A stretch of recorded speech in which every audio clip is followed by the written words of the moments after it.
bad in law? Do you believe that effectively what the court has said today, they spoke about the social milieu. They believe that this law in the present social milieu is a law that should not exist on this. Just a minute, ma'am. Yeah. Let Aryama Sundaram. Rajdeep, is it prima facie, according to you, the court's message to the government now that this is unconstitutional, or is the court waiting to see what the government does? They've said we hope and expect that the government will act on it. Look, Rajdeep, I'll tell you, there's a very simple issue here. You have a section 124A which deals with sedition. Now, one can understand sedition as being something which is necessary to see that nobody attacks the sovereignty, integrity, security of the country. Not a political party in power, not the government of a day, not criticizing policies of government, etc. That is not sedition. What sedition ought to be is really something more akin to threatening the security, integrity, the sovereignty of the country itself.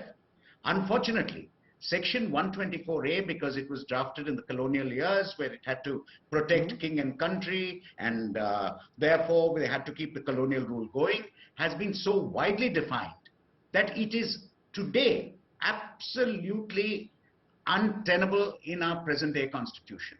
The point is, sedition can stay, but in the context in which it should be understood, which I've already said, sovereignty, integrity, security of the country. But no, so are you saying it should stay? No, 1 minute. Aryama Sundaram, are you saying it should stay on the statute books? Are you saying it should stay on the statute books? Because as I said, yes, once it stays on the statute books, given the fact that police powers can be misused, it will be misused again. So when the government says it's going to review and re-examine it, what does it mean? 124A as it stands has to go completely. And if you want something which is akin to a punishment for treason, then enact a totally different section for that. Now, so far as misuse of a provision is concerned, I'm afraid every statute you find misuse. You find income tax officers misusing that provision. You find ED officers misusing their powers there. Now, misuse happens. That doesn't mean the law is bad. It means the exercise is bad, and the courts are there for that purpose, and that will always happen.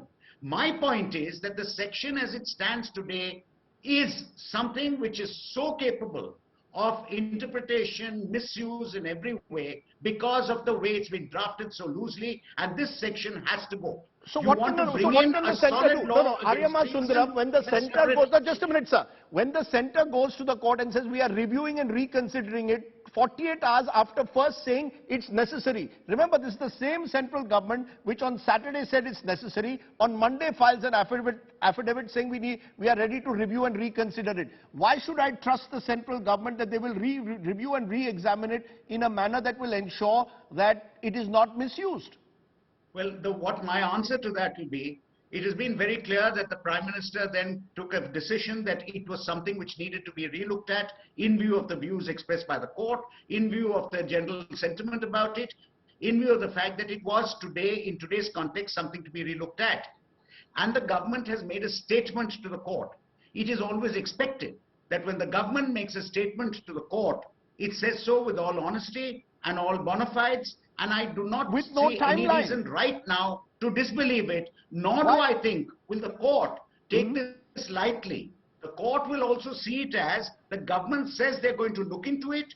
We take the government, and that's the Lakshman Rekha, which the court has respected and says, look, you the government say you're going to look at it, we trust you, but in the meantime, do not utilize the section as it stands, since you yourself say the section has to be revised. You yourself as a government say the section has to be changed. Sir, just a minute. The next hearing is in July. The Chief Justice retires on August 26th. What stops the government from pushing it well beyond August 26th and allowing it to die down? Once all this brouhaha around it dies down, this will be consigned to some legal cupboard.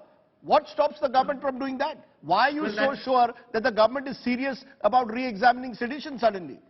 Well, possibly, Rajdeep, I have far greater confidence in the Supreme Court of India than what you are afraid of.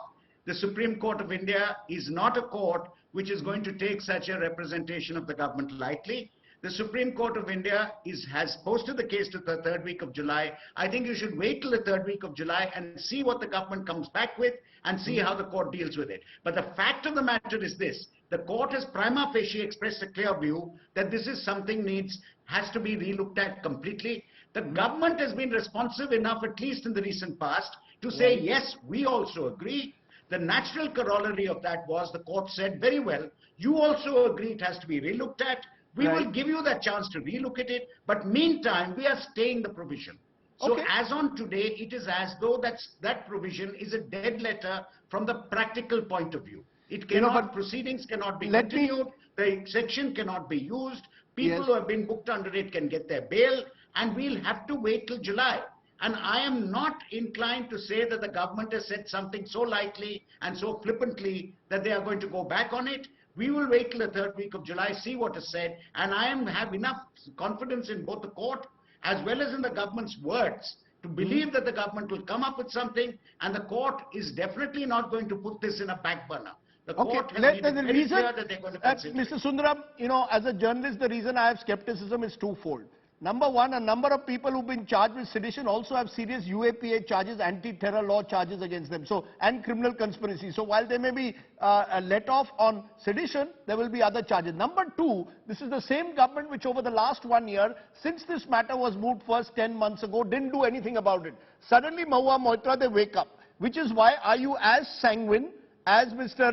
Sundaram believes that by July, the government will come up with an answer? There's a parliament session in July. Do you expect sedition law to be re-examined and we'll have a new law by July? Do you really expect that? I agree with Aryama completely on one point, that we have faith in the Supreme Court of India, and that the Supreme Court, the fact that they've posted it for July means that they've definitely put some kind of timeline on it, though the government itself did not commit to any timeline. And like I said, the government cannot commit to a timeline on behalf of Parliament. That doesn't work like that. B, the thing is, if it came into Parliament, if it does come into Parliament, I'm sitting in the opposition, I'm in the Lok Sabha. We have seen this over and over again. The government has said nowhere that they will revoke the law. The word they have used is review and reconsider. They could very well bring in an amendment to this, in which they say that in each case you will have the SP of a district look into it on a case-by-case basis. And they have the brute majority in the Lok Sabha to pass it. They now even have majority in the Rajya Sabha to pass it. So we will again be faced with a situation where on the books this law is there, it's an amended law, and we've got to go in and again, and they've kept their word and said they've reviewed it and reconsidered it. But by the way, the law for all practical purposes would remain as it were. So in that case, I think the Supreme Court, and by going to the Supreme Court, we've done the right thing. The Supreme Court, by putting the law in abeyance while the government takes its own sweet time to do whatever it has to do, and giving them the benefit of every doubt, the Supreme Court has laid down all of the sort of protections that citizens require today. Let me leave it there. Clearly, one step forward. Sure, I'm sure that both you and Mahua will agree that a mere cosmetic change is not going to fool the Supreme Court of India. I hope so. That the Supreme Court of India is not going to view a cosmetic change as a real change. And I don't think the government also, when they're saying this, intend a cosmetic change. I'd like to believe that both the government is sincere in what it's saying, and I see no reason to think otherwise. And I have enough faith in our courts that the courts will see to it that this cannot be a misuse provision in future.